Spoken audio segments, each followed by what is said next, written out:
This evening, the Westminster College community gathers. We gather to mourn the untimely loss of one of our own. We gather to remember Ruslan's life. We gather to celebrate all that he was to us and all that his memory will continue to be here in this place. Please stand as you are able and join me in the call to worship that is printed in your bulletin.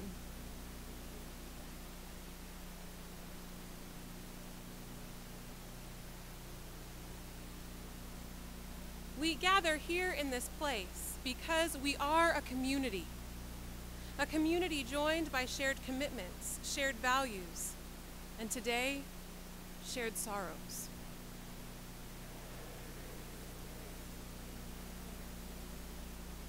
We gather to find strength in the sacred and strength in one another.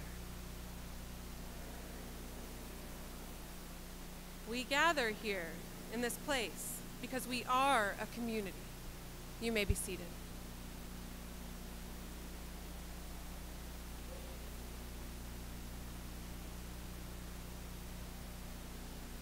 Because we are community, we gather in this place.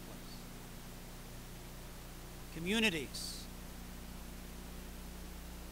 share one another's joys, and they bear one another's sorrows. And so we gather here today to bear our sorrows at the untimely passing of our brother, Ruslan, to reflect upon the joy of his life and the joy that he brought to each and every one of us in our community every day. To remember that life is a precious gift that we should never take for granted. To reach out and touch each other in love and support. To wrap each other in our arms as we bear each other's sorrow. The community continues to learn and grow together. Jane and I were blessed to be touched in a way that we probably never expected to be touched over the course of the last couple of weeks, as we were able to provide comfort and shelter and a home away from home to Ruslan's sisters, Elena and Svetlana. And a week ago last night, we had an opportunity to share a meal together around our kitchen counter. A simple meal Jane prepared.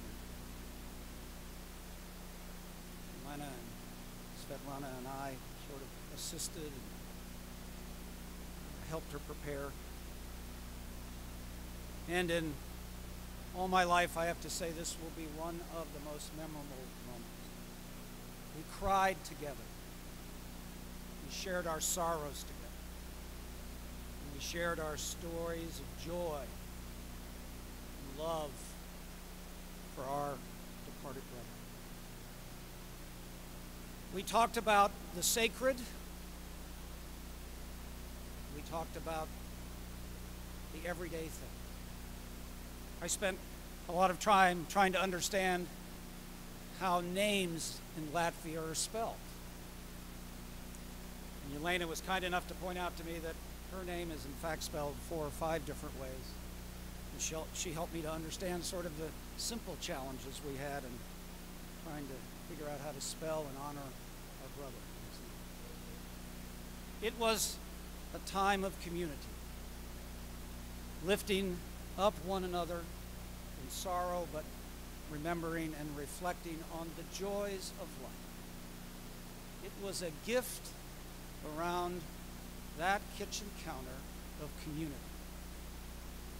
And that's what we're here today, to give that gift to one another. Because we are community. Thank you for coming together this evening.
when a person as young as Ruslan dies, the first thought in a lot of people's minds is, but he was so young, he didn't get a chance to live at all. But with Ruslan, we cannot really say that. He lived his short time as intensely as he could. He traveled through continents. He learned 4 languages. He helped others in need.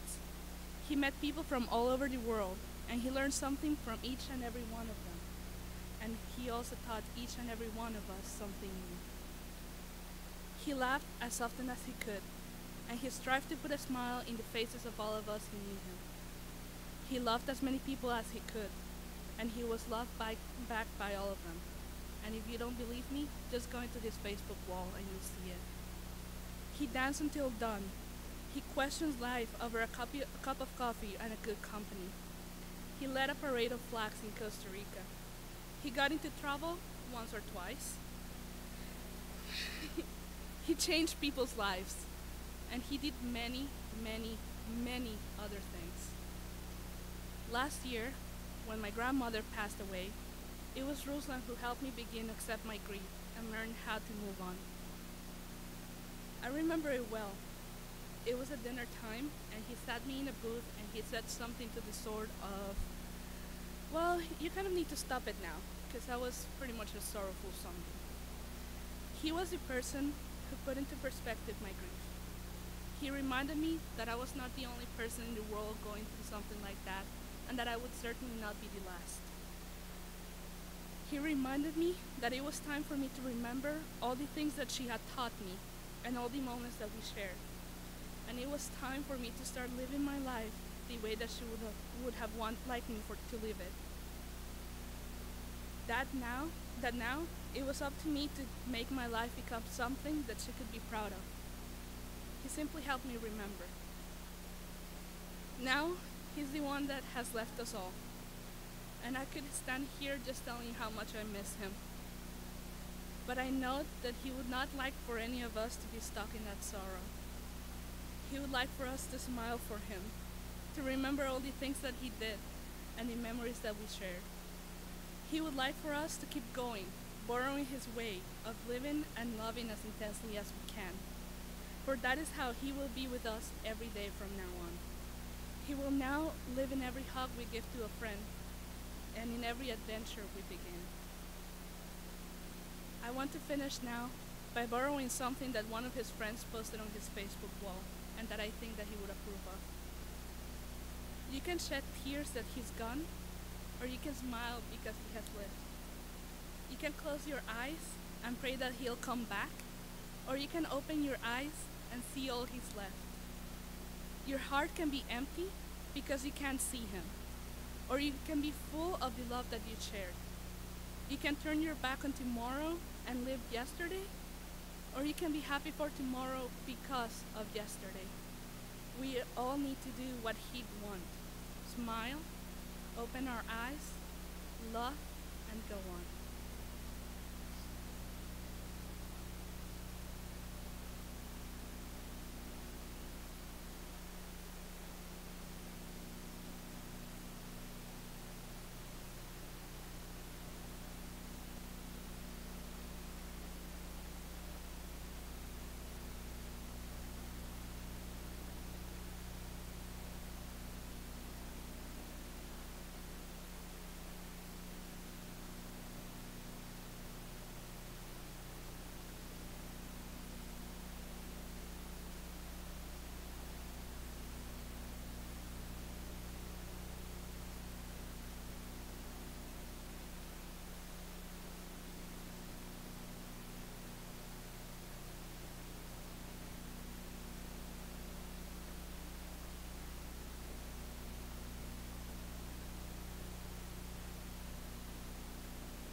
In her essay, The Marginal World, biologist Rachel Carson describes the ocean shoreline, a place that she says most of us see as barren, empty, and devoid of life. In reality, however, Carson says this marginal space where land and sea meet teems with life. microbes, bacteria, and organisms that are all the more important for being so rarely perceived. But Carson saw this as an apt metaphor for the invisible vitality of our own minds, in which memory, imagination, and reflection animate our worlds as surely as protozoa animate seemingly empty tide pools on the shore. Last spring in expository writing, Ruslan gave a presentation and led a class discussion on this essay. Like all of his work in that class, it was eloquent, it was meticulous, and it was insightful. And looking out tonight, I see many faces of people who were in that room and probably remember him speaking. Toward the end of his talk, he focused our attention on what he felt was Carson's most important observation, and he phrased it so well and so beautifully that I jotted down what he said word for word in the notes that I was taking. Ruslan said he loved the idea that, quote, "We absorb the world best in solitude. Our thoughts are where we live most vividly." We absorb the world best in solitude. Our thoughts are where we live most vividly. Those are profound words, and if it takes a while for them to sink in, that's okay. You'll have a chance to see them again soon. They're engraved on Ruslan's memorial plaque, a gift that the college has given in his honor, along with a tree out in the Circle Drive. I thought it was important to share the story behind those words with you tonight so that you understand that they are his own words, that they state an idea that he thought was beautiful and true, and they capture the reality of his existence from this point forward. Not only did he have a vibrant mind of his own, but he takes up residence vividly and vivaciously in each of our minds. When Ruslan said, "Our thoughts are where we live most vividly," he wasn't making a self-reflexive statement about locking ourselves away within our own heads. Rather, we know from the context of that presentation, he was saying that our thoughts bring things to life and keep them that way. And so for all of Ruslan's dear friends who love him and whom he loved too, as the reality of his absence becomes more apparent and unfathomable with each day that passes, my hope is that you'll think of his words as a gift that helps us figure out how to cope with his loss. I hope you'll keep doing all of the things that you did with him, things that you know he would be enjoying if he could. Dance to cheesy 80s music, or savor a strong hot cup of coffee, or cook up some Latvian shashlik and share a meal together. And when you do it, conjure Ruslan up in your mind, where he dances and cooks and laughs on vividly, wise, witty, warm, and totally wonderful.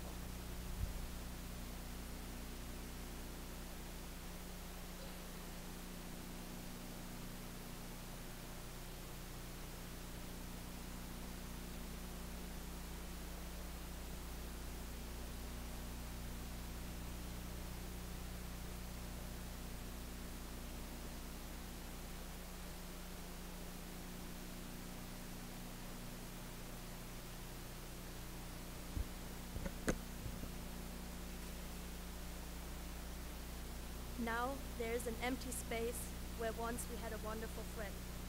Someone we laughed with, someone we trusted, someone we loved. I've known Ruslan for 5 years, and during this time I was able to learn about his beautiful personality, get to know his strength, and witness some of his greatest accomplishments. The day he passed away, the world lost a great man, and I a true friend. Rather than mourning our loss, I want to take you on a short journey into the past and share 3 memories of Ruslan with you that I think exemplify the person he was. Firstly, Ruslan was a fighter. When I met him first on a sunny day in Costa Rica, he didn't speak any English or Spanish. Although this would have caused many of us to feel insecure and hold back, it motivated Ruslan to put all he had into meeting new people and learning 2 new languages at the same time. He created a personal dictionary in a little notebook of his that he would read out of, add to, and carry around with him everywhere. Using single words, body language, and his crazy friendly smile, he was able to order his food in the cafeteria, follow the content of his classes, and most importantly, make millions of new friends. Soon he was fluent in both English and Spanish. It was obvious to everybody that Ruslan was somebody who set goals and didn't give up until they were achieved. And that's a quality that we all admired at him and can learn from. Second, although Ruslan had to overcome many difficulties on his own, he was never too busy to help others. During his time in Costa Rica, he worked extensively with the local Special Olympics chapters, where he trained with and motivated young athletes. What is noteworthy about his dedication to his position was that he formed close friendships with all of the athletes, but especially one, Frank, an athlete using an old aluminium walker. Frank lived on the top of a small hill where the school bus that picked up the athletes couldn't go. But to make sure that Frank could still come to each of the meetings, Ruslan would go and carry Frank up and down the hill twice a week. While that was only a small effort for Ruslan, his action had a great impact on Frank's life, and they two were still in contact until today. This is only one example of Ruslan's willingness and dedication to help others, and I'm sure if you reflect, you can think about a time where he helped you or someone you know. Thirdly, if you had the opportunity to meet Ruslan, you will agree that it was impossible not to like him. He was one of those people that you love to surround yourselves with. Friendly, sincere, full of joy and life. The positive impression I got from him 5 years ago did not fail me. We laughed together, went on adventures together, formed memories together, and we had plans to form many more. He was a true friend whom I could lean on. Following my 3 memories, I now challenge you to think about your relationship with Ruslan. Do you remember a moment where he told you to fight for your dreams? A moment in which he lent you a helpful hand without asking anything in return? A moment in which you felt the love of his friendship? Samuel Butler once said, "To die completely, a person must not only forget, but be forgotten. And he who is not forgotten is not dead." So hold these beautiful thoughts of yours. Remember Ruslan's laughter, remember his smile, and remember him often, so he will stay alive through us.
friends.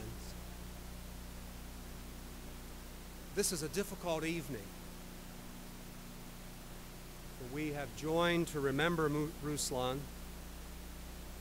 to share our sadness, and then to support one another in our grief.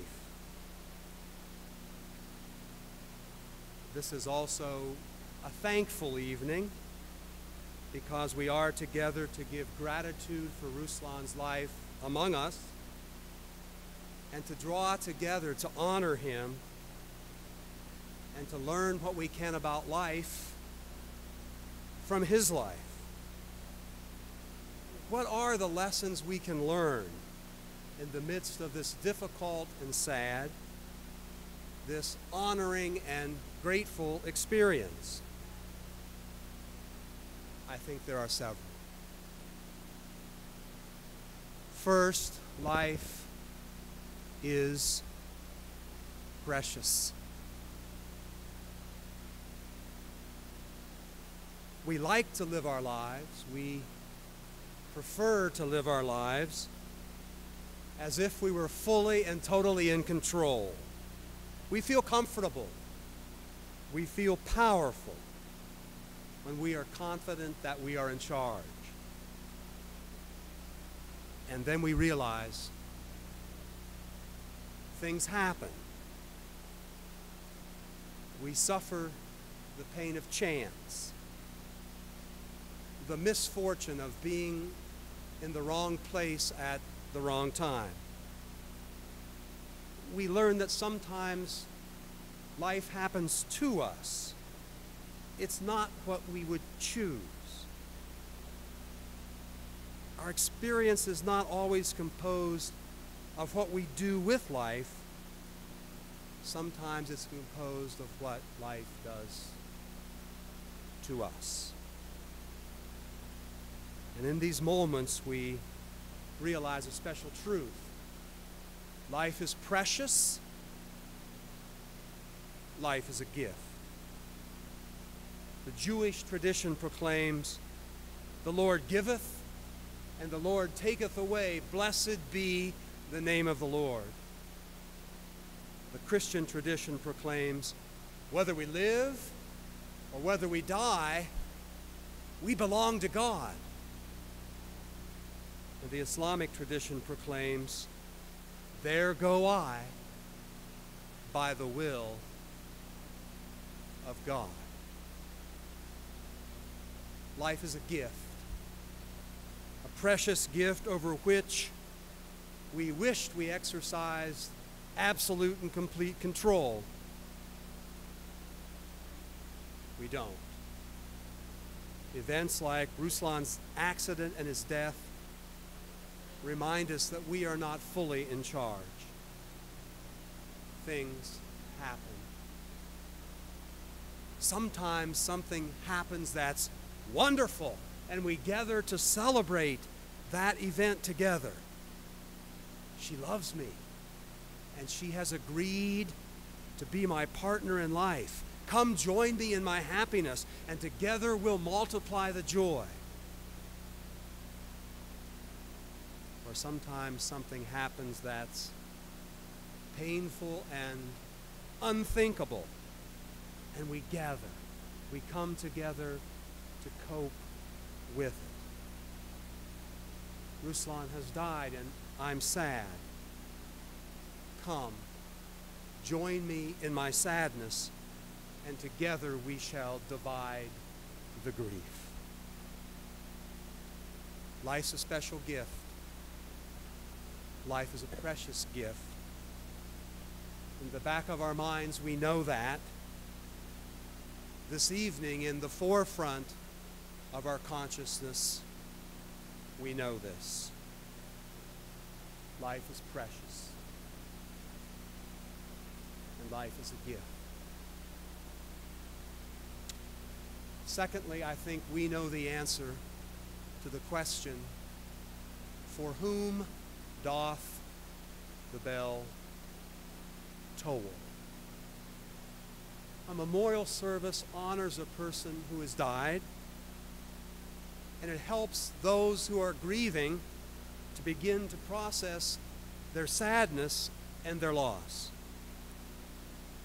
But a memorial service also reminds us of something that we would prefer not to acknowledge, and that is, we too shall die. We don't know the time, we don't know the place, we don't know the means, but each of us assembled here this evening will die.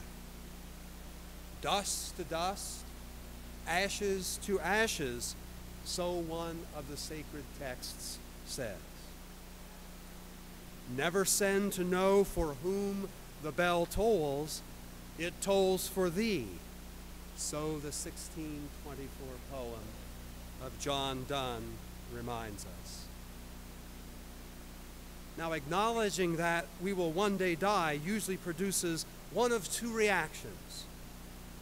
Either we obsess into a kind of selfish egoism, eat and drink for tomorrow we die, or we come to see that life, short and precious as it is intended to be lived in relationship, in caring for one another, and with virtue.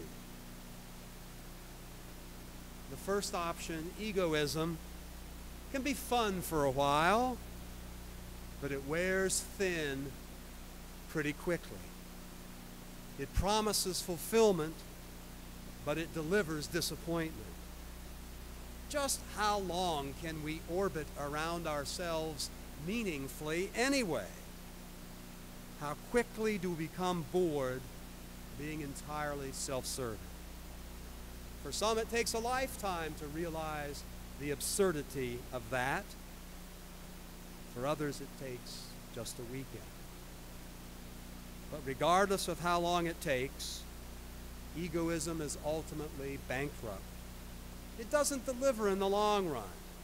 It may give us what we momentarily want, but it doesn't give us what we ultimately need.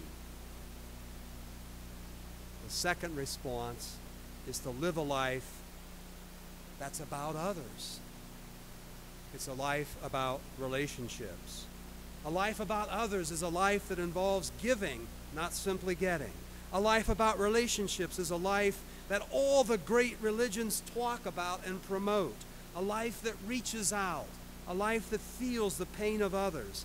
A life that enhances the joys of others. It's a life that celebrates being in community. Ruslan recognized that. Folks have said that he enjoyed everyone, or nearly everyone. And so he had that smile, he had that mischievous grin that so many of you knew so well and so many of you have talked so much about.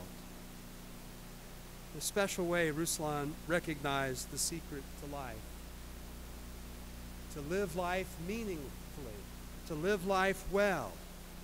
When we celebrate relationships, when we acknowledge that at the heart of it all, at the depth of life, we are interconnected. And recognizing that, we can live meaningfully with one another. Third, we need other people. We need other people. Moments like this remind us that we need one another. Now, I affirm this tonight before all of you, fully aware that our culture often promotes the individual standing by herself or standing by himself, facing the trials and the complexities and the disappointments of life all alone. This individualism shouts, I don't need you. I'm self-sufficient. I can handle it alone. I can do it myself. I can achieve it all alone. But the truth is, we need other people more than we would ever know. We've especially come to recognize this in the past 2 weeks. When we were hurting, we came together, whether on Latshaw Plaza on the Saturday night of Ruslan's accident, whether at the waiting room in the hospital in Columbia, whether in small groups in people's residence halls, whether in the cafeteria, whether in prayer groups, whether in professors' offices, whether pausing for moments in silence at the start of class sessions in our classrooms, whether walking together and talking together on the Westminster College campus. We need other people more than we would ever think. And recognizing this allows us to live our lives celebrating those connections that we have with one another. Being a member of a group, a fraternity, a sorority, a team, a choir, a class, a travel course, a suite of roommates, an organization, a cluster of friends, a family, allows us to draw on the strength that others can provide. For you see, the old proverb is true.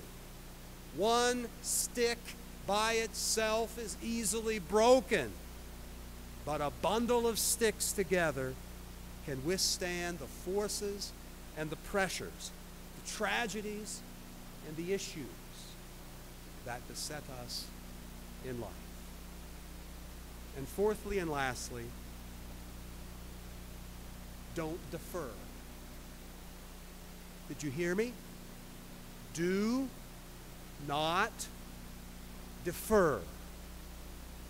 We've learned through this experience not to put off the loving word or gesture or deed until tomorrow, because sometimes tomorrow doesn't come. So do not put off until tomorrow what you should do today. And what should you do today? Talk to people. For God's sake, talk to people. For your sake, talk to people. Affirm people. Call people. Text people. Say, I love you. Show that you care. Put an arm on someone's shoulder. Put a smile on your own face. Put a smile on someone else's face. When we defer loving words, gestures, and deeds until tomorrow, sometimes tomorrow never comes. Carpe diem, as actor Robin Williams' character advises in the old rerun movie Dead Poets Society. Carpe diem, seize the day. Hug your parents the next time you do, as if you will never see them again. Kiss your partner as if it's the last kiss you'll ever enjoy. Affirm your friends as if today is the last day you will spend with them. Carpe diem. Seize the day. Do not defer until tomorrow what you should do today, because sometimes tomorrow never comes. So what have we learned? What have we been taught? What will enable us to leave a legacy that befits our friend, our fellow student, our community member, Ruslan Petrovsky? We've learned that life is a precious gift. Celebrate it, don't waste it. Give thanks for it each and every day. We've learned that the bell tolls for us. Given this, how shall we then live? Live meaningfully in being your brothers and your sisters' keeper you will receive joy and satisfaction and meaning. In giving, we also get. In caring, we too receive. We've learned that we need other people. We need them more than we would ever think. So connect. Be a part of. Don't be apart from. Celebrate, commiserate, study, party, laugh, cry, dance, and do it all together. And we've learned not to defer. Carpe diem. Seize the day. Do not defer until tomorrow what you should do today. Past is behind you. Future lies ahead. What you have, as the Buddhists remind us, is today. You have today. Don't waste it.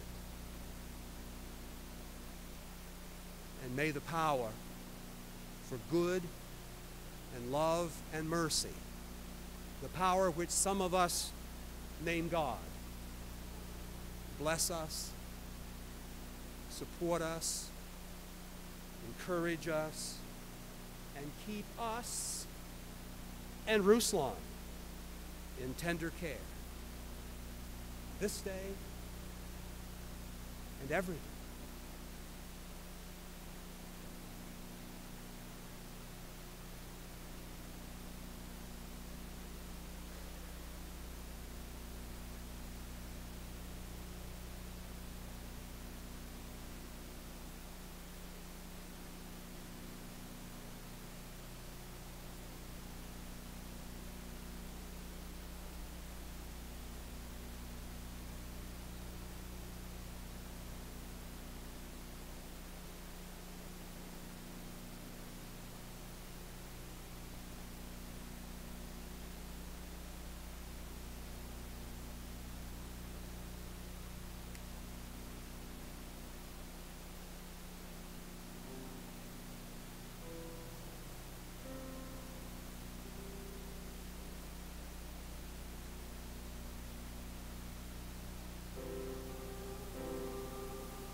holy man who lived very simply, named Francis, thought about what it means to be a community, a global community, called to work for peace, peace that is persistent relatedness in the face of conflict, sadness, and doubt. And he prayed this way: Lord, make me an instrument of your peace. Where there is hatred, let me sow love. Where there is injury, pardon. Where there is doubt, faith. Where there is despair, hope. Where there is darkness, light. And where there is sadness, joy.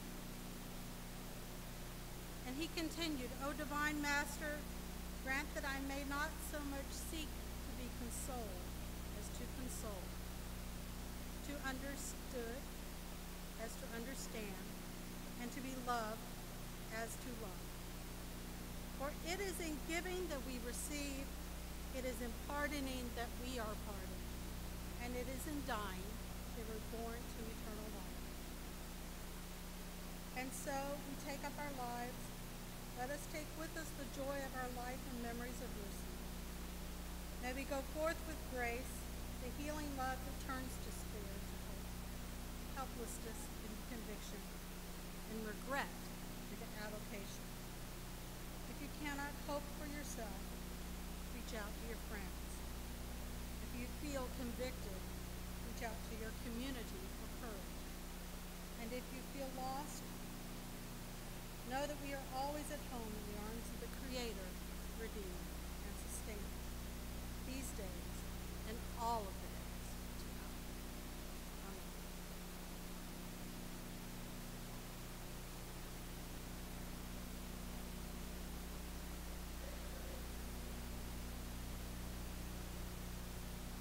Tonight, several people who are a part of our community have shared their words and their memories and their reflections. This evening or tomorrow or in the days that come, if you too have things that you would like to share, words you feel called to lift up in some way, a writing center will stay set up in the back of the chapel here till the end of the week. And if you have thoughts you'd like to give to your community, please write them down and place them in that basket. And next Monday, some of those who have shared today will pray over those words and offer them to God as one more way that our community remembers and celebrates the life of Ruslan. So you are invited to share throughout this week, and this space will be here for you to do that. Following the service, Dr. Hansen will lead us to the site where we will pray and celebrate the tree that we are dedicating to remember Ruslan. So we invite you to follow us from here to that space. Please stand with me now as we read our benediction together. We came into this place one by one. We leave this place as one people, one community. A community forever linked by both loss and love.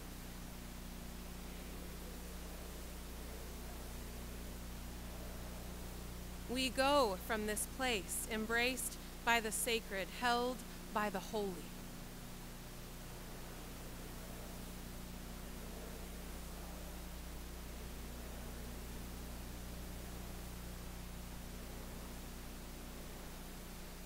Amen.